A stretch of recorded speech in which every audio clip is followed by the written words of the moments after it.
The superintendent walked into assembly bleeding and asked, "Who gave my son the video?" Blood dripped from Dr. Kenneth Halverson's left temple onto his pressed white shirt, each drop spreading like a blooming flower across the fabric. His right hand clutched a crumpled piece of paper while his left hung limp at his side, knuckles scraped raw. The entire junior class sat frozen in the auditorium, 347 students holding their breath as our district superintendent stood on stage, looking like he'd just crawled out of a car wreck. His normally perfect silver hair stuck up in chaotic angles, and his designer glasses sat crooked on his face, one lens cracked in a spiderweb pattern. I was sitting in the third row with my friend Caleb when it happened. We'd been whispering about the calculus test next period when the auditorium doors slammed open hard enough to echo off the walls. Principal Ortega had been mid-sentence about upcoming Spirit Week activities when Dr. Halverson stumbled onto the stage, bypassing her completely. She stepped back with her mouth open, one hand reaching out like she wanted to help, but didn't know how. The assistant principals stationed along the walls looked at each other with identical expressions of confusion and alarm. Dr. Halverson's voice cracked when he repeated the question, louder this time. "Who gave my son the video? I need to know right now. Someone in this room knows what I'm talking about." His eyes swept across the sea of faces, wild and desperate in a way that made my stomach clench. This was the man who ran 5 high schools, who commanded rooms full of school board members and parents, who never showed emotion beyond measured disapproval or calculated enthusiasm. Seeing him like this felt wrong, like watching a building collapse in slow motion. Caleb grabbed my arm, his fingers digging in hard enough to leave marks. "Dude," he whispered, barely audible. "What video is he talking about?" I shook my head because I had no idea, but around us, I could see other students exchanging glances, some confused, others with expressions that suggested they knew exactly what Dr. Halverson meant. 3 rows ahead, Ashley Kimura had gone pale, her hand covering her mouth.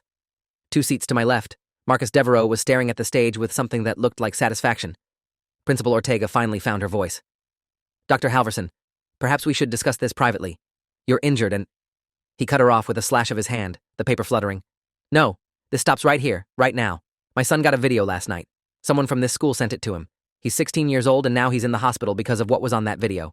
So I'm asking one more time, who gave him that video?" The hospital detail sent a murmur through the auditorium like wind through leaves. Dr. Halverson's son Trevor attended Lincoln High, our rival school across town. He was a quarterback, popular, the kind of kid whose Instagram posts got hundreds of likes. I'd met him once at a regional debate competition. He'd seemed nice enough, if maybe a little too aware of his own status. The idea that he was hospitalized because of a video made my mind race through possibilities, none of them good. A hand went up in the back row. Everyone turned to look. It was Sophie Brennan, a junior I knew from environmental club, her face set in determined lines. "I didn't send it to him directly," she said, her voice carrying in the sudden silence. "But I know what video you're talking about. A lot of us do. It's been circulating since yesterday afternoon." Dr. Halverson's face twisted into something between hope and anguish. "Where did it come from? Who made it?" Sophie stood up slowly, like she was approaching a wounded animal. "Dr. Halverson, maybe you should sit down. You're bleeding pretty badly and—" His voice rose to a shout. "I don't care about the blood. I care about my son. He tried to kill himself last night after watching whatever was on that video. The doctors say he took an entire bottle of his mother's sleeping pills, so forgive me if I'm not concerned about a split eyebrow right now." The auditorium erupted. Students gasping, talking over each other, some pulling out phones. Principal Ortega was shouting for quiet, while the assistant principals moved in toward Dr. Halverson like they were planning to remove him from the stage. But he held his ground, that crumpled paper shaking in his fist. "Trevor's unconscious. They don't know if there's brain damage. They don't know if he'll wake up. And all I have is a note he left on his desk that says, 'I'm sorry, Dad. I didn't know. I should have stopped it.' So somebody here knows what he's talking about, and you're going to tell me." Caleb was typing frantically on his phone, searching. "There's nothing on Trevor's social media," he whispered. "It's all normal posts, nothing weird." But around us, other students were finding something. I could see it in their faces, the way eyes widened and then quickly looked away from screens. Phones were being turned toward friends, whispers growing louder. Whatever video Dr. Halverson was talking about, it was spreading through the auditorium in real time. A voice called out from the middle section, male, unidentified in the chaos. "Check the Lincoln Exposures account. It's been up since yesterday." Dr. Halverson's head snapped toward the sound. "What account? What are you talking about?"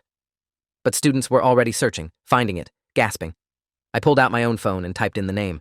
The account loaded and my blood went cold. The profile picture was a black silhouette of someone in a ski mask. The bio read, "Truth about Lincoln High. No more secrets, no more protection." And the posts, there were dozens of them, were all videos. Short clips, most under a minute, each one labeled with a name and date.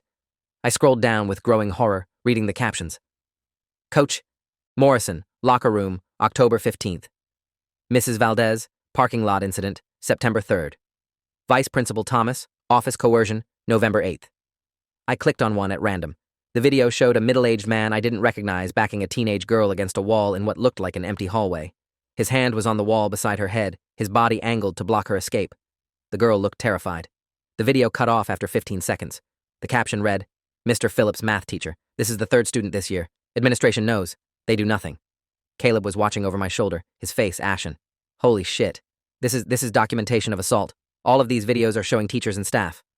I scrolled faster, seeing more. A coach touching a student's thigh during a meeting. A teacher making inappropriate comments caught on what looked like a hidden camera. An administrator shredding documents while looking around nervously. Each video was damning. Each caption claimed institutional cover-up. Dr. Halverson had gone very still on stage, his phone out now, presumably looking at the same account. When he looked up, the desperation in his face had transformed into something harder and more frightening. "Trevor's in one of these videos." His voice was flat, empty. "My son is in a video on this account. That's what he saw. That's what made him—" He couldn't finish the sentence. Principal Ortega stepped forward cautiously. "Kenneth, we need to get you medical attention. We need to handle this properly, through the district's legal team and—" He rounded on her with such fury that she actually stepped back. "Properly? Properly? There are videos of staff members assaulting students and you want to handle it properly? How long have you known? How long has the district known?" The question hung in the air like smoke. Principal Ortega's face went carefully blank, and that blankness was an answer in itself. Dr. Halverson laughed, a broken sound that made my skin crawl. "You knew. You all knew. These videos aren't new information. They're evidence that someone collected. Someone documented everything and the district did nothing. And now my son is fighting for his life because he found out his father was part of the cover-up." I looked at Caleb and saw my own realization reflected in his face. Dr. Halverson wasn't here as a father seeking information. He was here in damage control mode that had shifted into personal crisis. He'd come to find the source of the leak, to contain it, but he'd revealed something much bigger in the process. Around us, students were putting pieces together, whispering, recording everything on their phones. Sophie Brennan spoke up again, her voice steady. "Dr. Halverson, Trevor isn't in any of the assault videos. He's in a different one." Every head turned toward her. She swallowed hard but continued.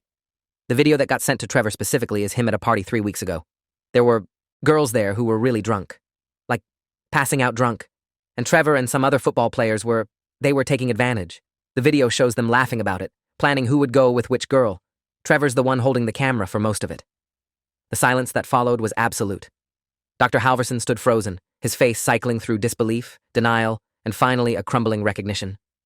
"No," he said, but it was weak. "Trevor wouldn't. He's a good kid. He's never been in trouble. Sophie's voice was gentle but firm. "He's on video, Dr. Halverson. Him and 6 other players. The video got sent to all of them last night with a message that said, 'The victims deserve justice. You have 24 hours to turn yourselves in, or this goes public.'" Trevor chose a different way out. My hands were shaking as I scrolled back through the account, looking for the video Sophie mentioned. I found it, labeled, "Lincoln High Football Sexual Assault October 28th, Multiple Victims." The thumbnail was blurred, but I could make out a group of guys in varsity jackets standing in what looked like a basement. I couldn't bring myself to click play. The caption read, "7 perpetrators, 4 victims, all minors. Watch them plan it. Watch them laugh. School administration was informed by a victim on October 30th. No action taken." Caleb pointed at the date.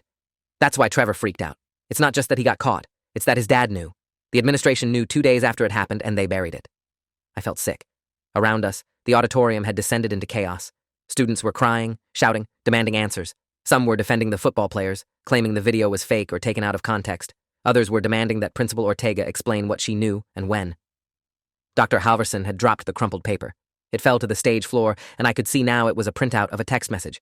From this distance, I could only make out a few words. "Dad, did you know? And how could you?" The superintendent's carefully constructed authority had completely dissolved. He looked small and broken, blood still dripping from his temple, his expensive suit rumpled and torn at the shoulder like he'd been in a fight before arriving. Principal Ortega was speaking into her radio, calling for security, probably trying to clear the auditorium. But students weren't moving. We'd stumbled into something huge, and everyone knew it. Phones were out everywhere now, recording, live streaming, sharing. The Lincoln Exposures account was being screenshot and reposted across every platform. There was no containing this anymore. A girl stood up in the front row, someone I recognized as Jasmine Cruz, student body president. Her voice cut through the noise with surprising authority. "Dr. Halverson, with all due respect, we're not leaving until we get answers. That account has videos of staff from this school too, not just Lincoln. How long has the district known about these assaults? How many victims were silenced? And why should we believe anything you say when you clearly came here to stop the information from spreading, not to help the victims?" Dr. Halverson opened his mouth, then closed it. His hand went to his bleeding temple like he'd just remembered he was injured. When he pulled it away, his palm was red. "I didn't know about Trevor," he said finally. his voice barely above a whisper. I swear I didn't know he was involved in anything like that. But the other incidents, yes. The district has been managing several situations involving inappropriate staff conduct. We were working with legal counsel to address them appropriately without causing undue panic or reputational damage to innocent parties who might be falsely accused. The lawyer's speak was instinctive, protective, and it was the worst thing he could have said. The auditorium exploded with angry voices. Students were standing now, some moving toward the stage. The assistant principals formed a barrier, looking overwhelmed. Jasmine's voice rose above the chaos again. Reputational damage? 4 girls were assaulted and you were worried about reputation? Those videos show teachers cornering students, touching them inappropriately, making advances, and you were managing the situations?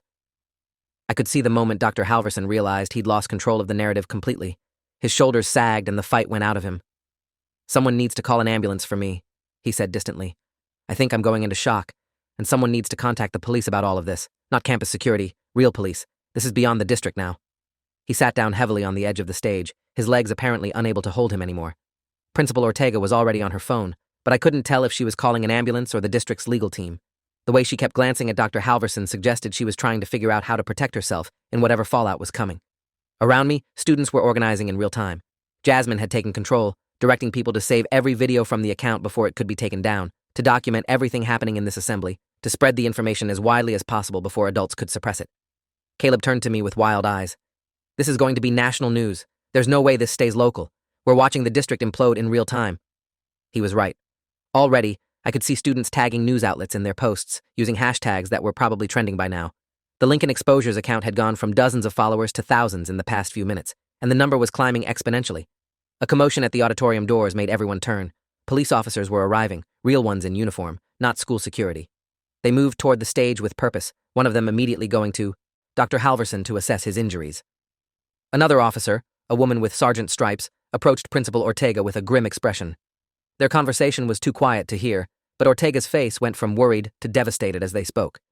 The sergeant turned to address the auditorium, her voice commanding immediate attention. I'm Sergeant Flores with the county police.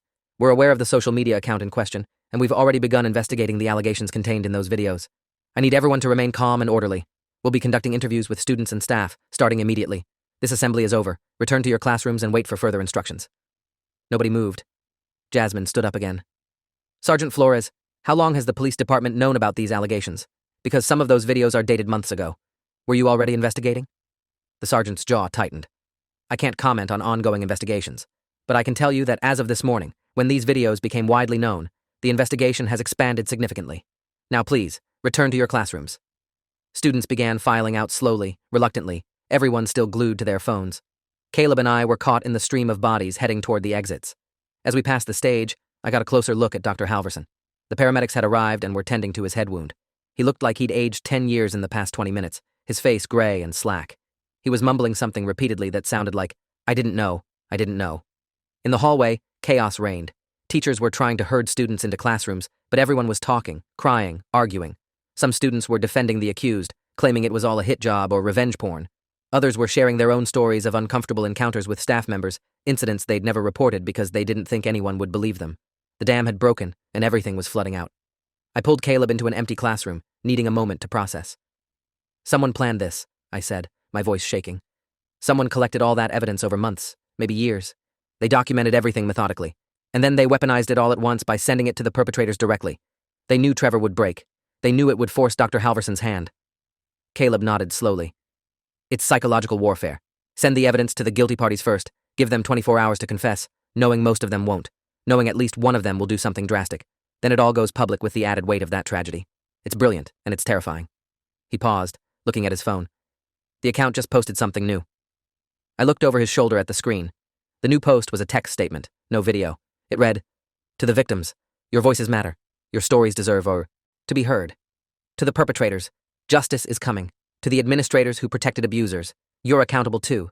To everyone else, silence is complicity. Pay attention. This is what institutional failure looks like. More schools coming. More exposure. No more secrets. My stomach dropped. More schools? This isn't just about Lincoln?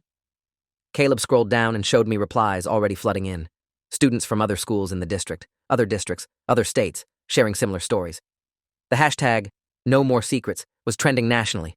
The Lincoln Exposures account had sparked something huge, a movement that was spreading faster than anyone could track.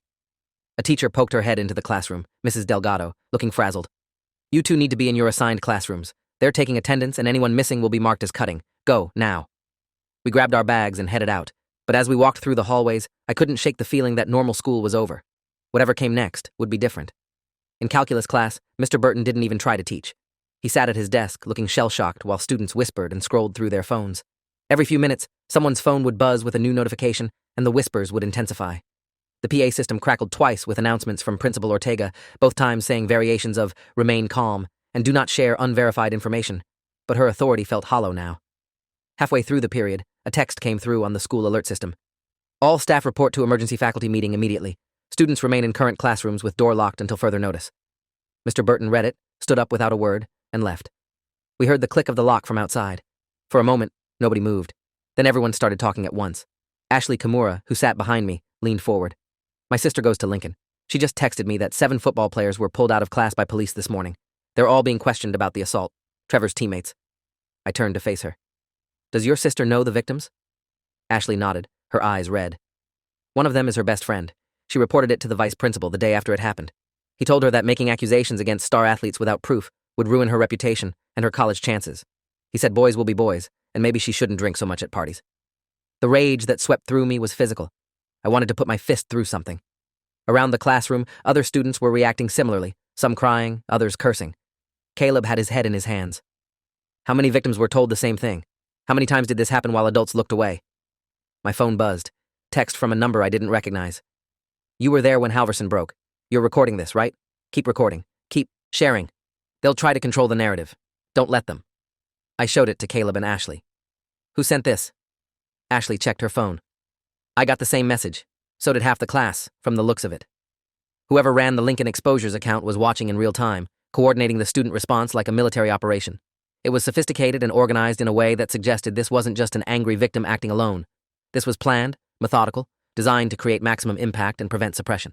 They'd turned students into documentarians, making it impossible for the district to quietly contain the scandal. The door unlocked, and Mrs. Delgado entered instead of Mr. Burton. Her face was composed, but I could see the tension in her shoulders. Mr. Burton has been placed on administrative leave pending investigation. I'll be covering this class for the rest of the day. Please take out your homework from last night. Nobody moved.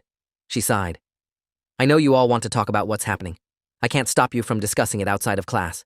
But right now, we need to maintain some normalcy. Please. Jasmine raised her hand. Mrs. Delgado, with all respect, there's nothing normal about this. Half the staff is apparently under investigation for assault or covering up assault. The superintendent's son is in a coma. We just watched the district's leadership collapse in real time.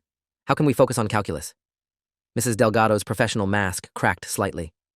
You're right. I don't know what to tell you. I don't know what's happening. All I know is that I need you all to be safe and here, where I can see you. So please, just sit. Do homework. Talk quietly. Process what you need to process. But stay here. The rest of the period passed in a haze of whispered conversations and compulsive phone checking. The Lincoln Exposures account kept posting, each new video more damning than the last. They were systematically exposing every incident of misconduct across multiple schools, and with each post, they included demands. Fire the perpetrators, fire the administrators who protected them, implement independent oversight, create real reporting mechanisms that protected victims instead of institutions. By lunch, 3 teachers had been arrested. 5 more were on administrative leave. Principal Ortega had been replaced by an interim principal from the district office, a stern woman named Dr. Brennan, who immediately canceled the rest of classes and called an assembly for all students. This is different from this morning, she announced over the PA. This is about giving you information and resources. Attendance is mandatory. The auditorium was different this time. Police presence was heavy, including officers I recognized from news coverage of major crimes. The stage had counselors and victim advocates, people in professional clothes holding folders and looking serious. Dr. Brennan stood at the podium with the kind of authority that Dr. Halverson had lost that morning. She didn't waste time on pleasantries. I'm Dr. Brennan. I'm now overseeing this school and Lincoln High while the district sorts out the situation. I want to be very clear about several things. First, the allegations being made public today are being taken seriously. Multiple investigations are underway by law enforcement, not just the school district. Second, any student who has experienced harassment, assault, or misconduct by staff or other students is encouraged to report it to the advocates here today. You will be believed, you will be protected. Third, the district's previous handling of these situations was inadequate. That's a failure we're acknowledging and addressing. She paused, looking out at the sea of faces. Fourth, and this is important, we know someone has been systematically documenting these incidents and releasing them publicly. To that person or persons, I say this. I understand why you felt this was necessary. I understand that you felt the official channels failed. But this action has consequences beyond what you may have intended. A young man is hospitalized. Victims are being re-traumatized by having their assaults shared online without consent. I'm asking you to contact law enforcement directly and provide your evidence through proper channels so we can pursue justice without causing additional harm. It was a good speech, measured and reasonable. It was also completely ineffective, because Dr. Brennan didn't understand what she was up against. The Lincoln Exposures account wasn't interested in proper channels. They'd tried proper channels and been silenced. This wasn't about working within the system. This was about burning the system down. As if to prove the point, my phone buzzed along with everyone else's. New post from Lincoln Exposures. Dr. Brennan, you were brought in to contain this situation. You're the district's crisis management specialist. We've researched you. You've been brought into 3 other schools in the past 5 years to handle similar scandals. Each time, you quietly settled with victims using NDAs, protected the district's reputation, and moved perpetrators to different schools instead of firing them. You're not here to help victims. You're here to protect the institution. We're not falling for it. More evidence coming. Watch. The auditorium erupted. Students were showing each other their phones, shouting questions at Dr. Brennan. She stood at the podium looking like she'd been slapped. Her carefully constructed authority evaporated as students realized she was part of the problem, not the solution. Sergeant Flores stepped forward to try to calm things down, but the damage was done. I looked at Caleb. They've done their homework. They know everyone's history. This isn't just about releasing evidence. It's about systematically dismantling every layer of protection the district has. He nodded grimly. And they're succeeding. Look, around. Nobody trusts any adult here anymore. The system's credibility is completely gone. The assembly devolved into chaos. Dr. Brennan abandoned the podium. Students started leaving despite orders to stay. Teachers looked lost, unsure of their authority. I saw Jasmine near the stage, talking intently with Sergeant Flores, showing her something on her phone. Other students were clustering around the victim advocates, some crying, others angry, all of them ready to share stories they'd been holding inside. Caleb and I made it outside and found a quiet spot under the bleachers. The afternoon sun felt surreal after the darkness of the auditorium. I need to tell you something, Caleb said suddenly, not meeting my eyes.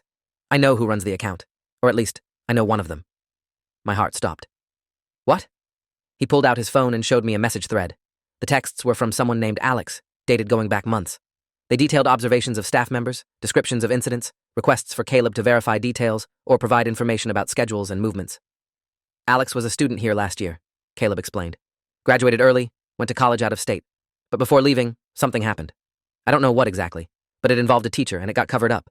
Alex swore they'd expose everything eventually. I didn't think they meant it literally. I stared at the messages, my mind racing. You've been helping them? You knew about this? Caleb shook his head frantically. No, not like that. Alex would ask me random questions about who was where and when, but I didn't know why. I thought they were just processing trauma, keeping tabs on the person who hurt them. I didn't know they were building a case. I didn't know they were collecting evidence on dozens of incidents. A horrible thought occurred to me. The video of Trevor's assault. How did they get that footage? Someone had to be at that party. Caleb went pale. Alex's younger brother goes to Lincoln. He's a freshman. What if he was there? What if he filmed it? The implications were staggering. We were talking about a coordinated network of students, possibly across multiple schools, all feeding information to someone who knew how to weaponize it. My phone rang. Unknown number. I answered hesitantly.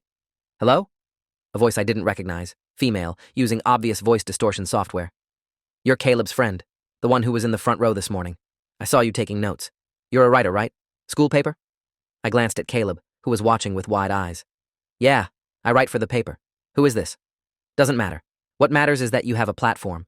The paper's advisor, Ms. Reeves, she's clean. She's one of the few staff members who actually tried to report misconduct and got shut down by administration. You can trust her.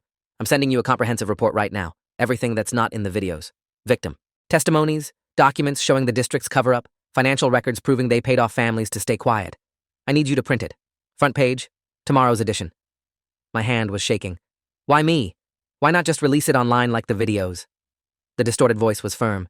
Because newspapers are evidence. Digital posts can be deleted, manipulated, disputed. Print is permanent.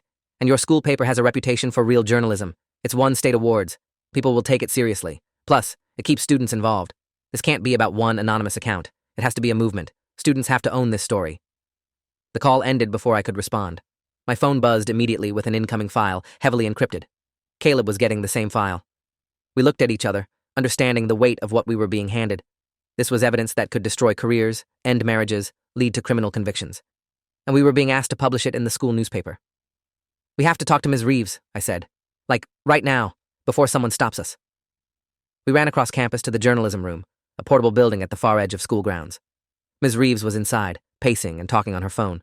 She looked up when we burst in, held up a finger for us to wait, and finished her conversation. Yes, I understand. No, I'm not commenting to media. Thank you. She hung up and turned to us. I'm guessing you're here about the exposures. I held up my phone. Someone just sent us a comprehensive report. They want us to print it in tomorrow's paper. They said you tried to report misconduct before and got shut down. They said we can trust you. Ms. Reeves sat down heavily at her desk.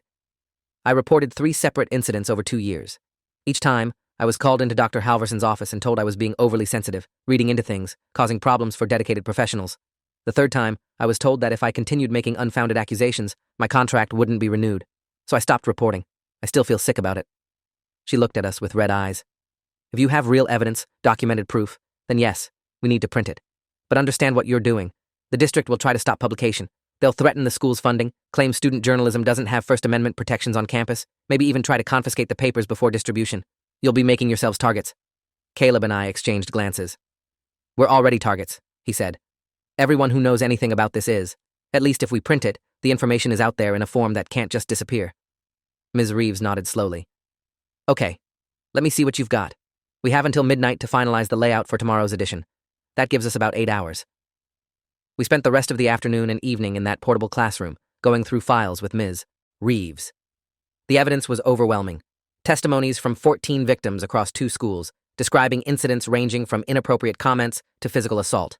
Documents showing the district had paid settlements to 3 families in exchange for non-disclosure agreements. Emails between administrators discussing how to manage complaints without creating liability. Financial records proving Dr. Halverson had received bonuses for crisis management in years when the most complaints were filed and buried. The picture that emerged was of a system designed to protect itself at all costs. Victims were systematically disbelieved, silenced, or paid off.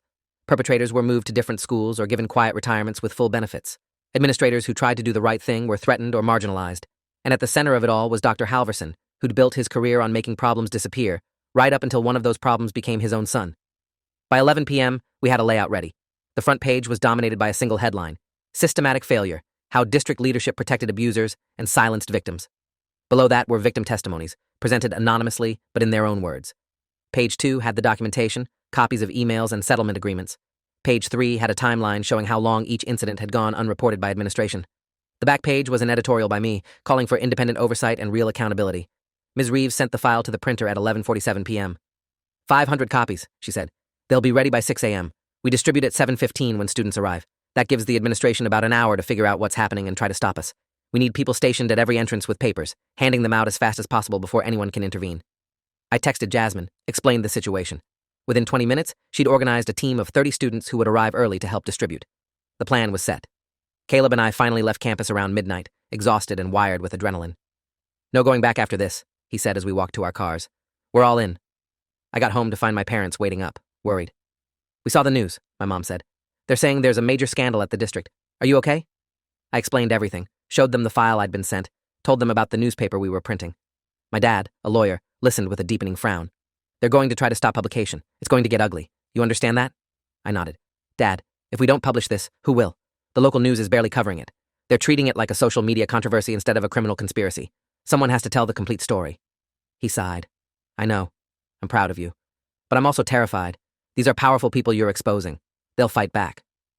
Mom squeezed my hand. We'll be there in the morning. Your dad will bring coffee for everyone. If the district tries anything, they'll have to go through parents too. I barely slept. Every time I closed my eyes, I saw Dr. Halverson's bleeding face, heard his desperate question, remembered the moment everything shifted from personal crisis to institutional failure. By 5:30 a.m., I was dressed and heading back to school.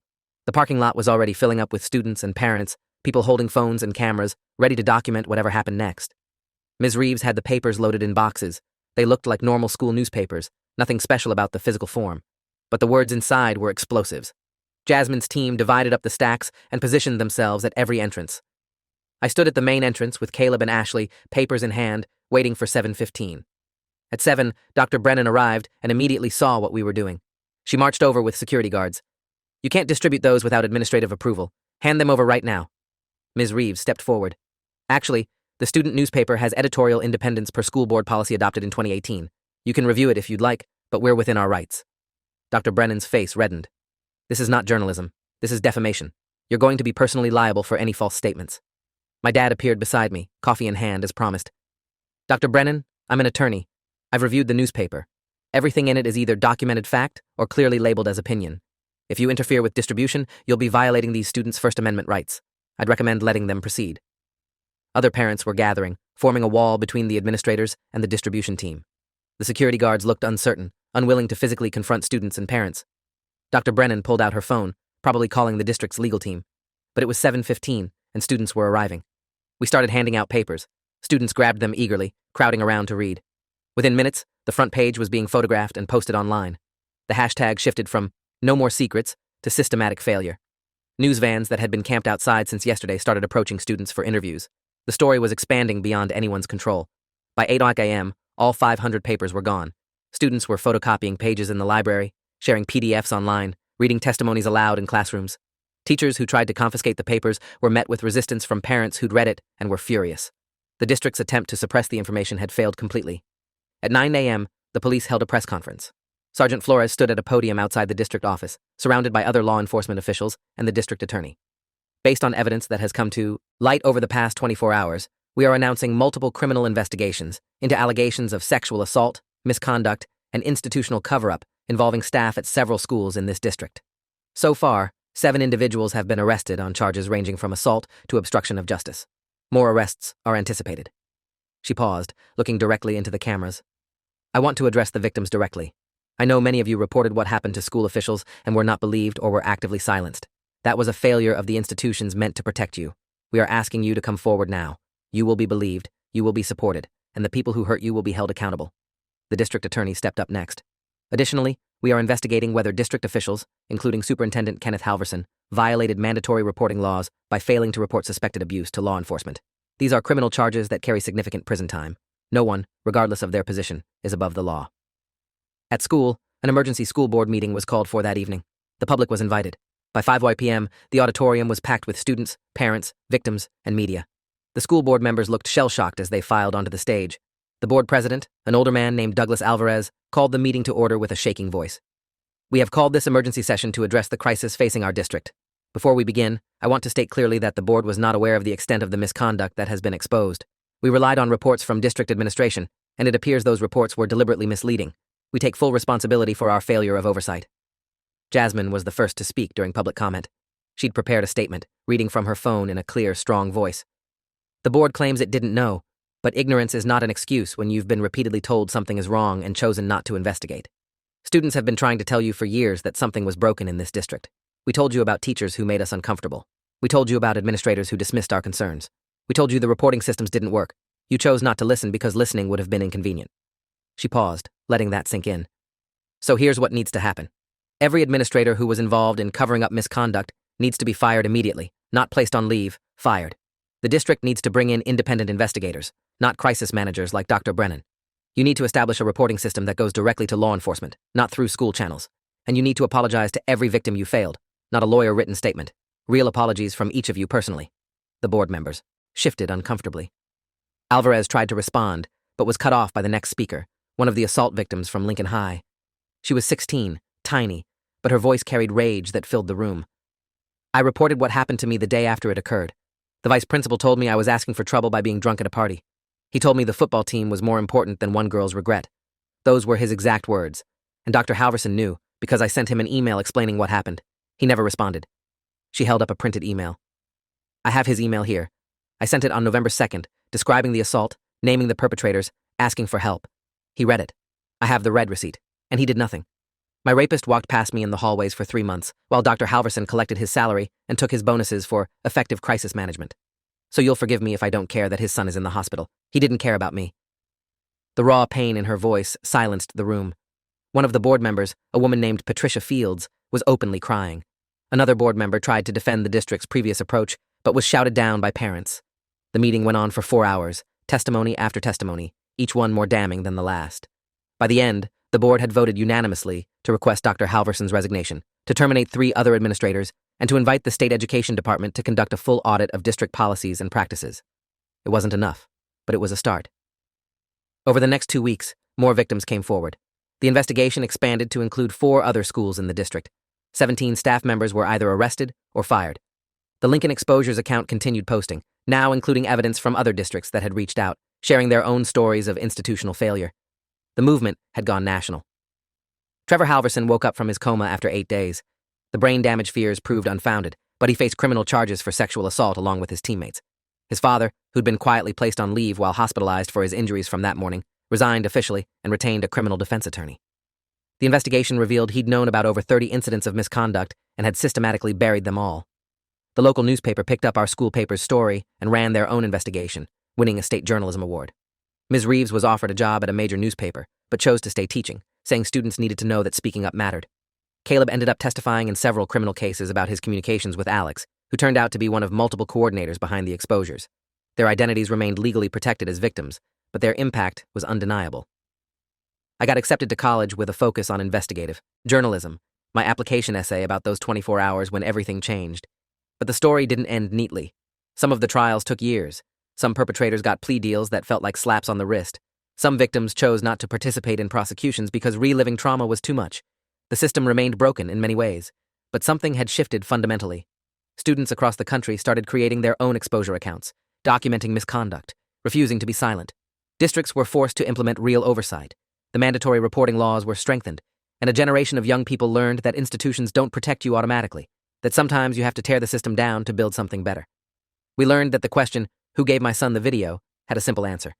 Someone who'd been failed by every adult who should have helped. Someone who decided that if the system wouldn't deliver justice, they'd force it to. Someone who understood that transparency and accountability weren't gifts from authority, but demands from the governed. The superintendent came to our school bleeding and desperate, looking for someone to blame. What he found instead was a reckoning that had been building for years, waiting for the moment when silence became impossible and complicity became unacceptable. That moment arrived in an auditorium full of students who'd finally had enough, who chose documentation over acceptance, truth over reputation, and justice over institutional protection. And in the end, that choice changed everything. If you enjoyed this, you'll definitely want to see the next ones too. So subscribe now and let me know your take in the comments.